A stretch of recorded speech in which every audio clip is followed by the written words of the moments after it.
ఐబొమ్మ నిర్వాహకుడు రవి బెయిల్ పిటిషన్లు నాంపల్లి కోర్టు కొట్టివేసింది. హైదరాబాద్ సైబర్ క్రైమ్ పోలీస్ స్టేషన్లో నమోదైన 5 కేసుల్లో బెయిల్ ఇవ్వాలని రవి కోరారు. ఇక కేసు దర్యాప్తు దశలో ఉందని, అతను విదేశాల్లో పౌరసత్వం కలిగి ఉన్నాడని పోలీసులు కోర్టుకు తెలిపారు.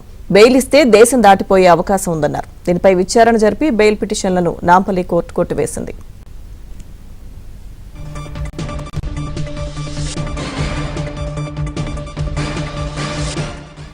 ఐబొమ్మ నిర్వాహకుడు రవి బెయిల్ పిటిషన్లు నాంపల్లి కోర్టు కొట్టివేసింది. హైదరాబాద్ సైబర్ క్రైమ్ పోలీస్ స్టేషన్లో నమోదైన 5 కేసుల్లో బెయిల్ ఇవ్వాలని రవి కోరారు. కేసు దర్యాప్తు దశలో ఉందని, అతను విదేశాల్లో పౌరసత్వం కలిగి ఉన్నాడని పోలీసులు కోర్టుకు తెలిపారు.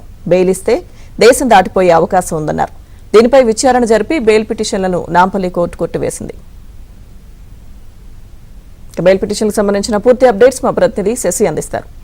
శశి, పైరసీ కేసులో ఇప్పటికే అరెస్ట్ అయినటువంటి ఇమంది రవి ప్రజెంట్ సెంట్రల్గూడ జైల్లో ఉన్నారు. ఇప్పటికే 2 పర్యాయాల్లో ఆయన్ని కస్టడీలోకి తీసుకుని సైబర్ క్రైమ్ పోలీసులు విచారించారు. అయితే కస్టడీ ముగిసిన తర్వాత ఆయన బెయిల్ పిటిషన్ దాఖలు చేశారు. తనకు బెయిల్ ఇవ్వాలంటూ కూడా బెయిల్ పిటిషన్ మూవ్ చేసినటువంటి సందర్భంలో ఆ బెయిల్ పిటిషన్ మీద ఈ రోజు విచారణ జరిగింది. అయితే ఈ బెయిల్ పిటిషన్ కొట్టివేసినట్టుగా సాక్షాత్కారంగా మనకు అందించినటువంటి సమాచారం ప్రధానంగా ఇప్పటికే సైబర్ క్రైమ్ పోలీస్ స్టేషన్ పరిధిలో సుమారుగా 5 కేసులు రవి మీద నమోదయ్యాయి.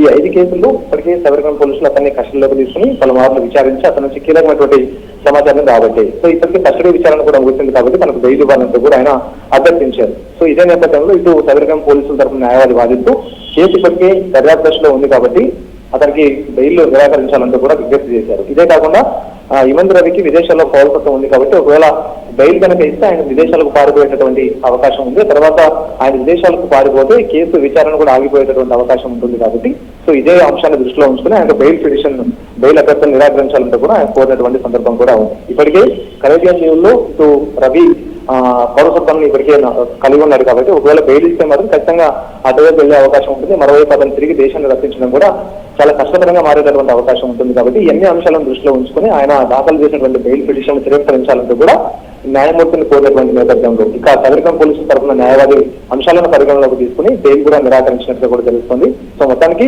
బెయిల్ పిటిషన్ మొత్తం అంతా కూడా కొట్టేసినట్టుగా మనకు అందుతున్నటువంటి సమాచారం.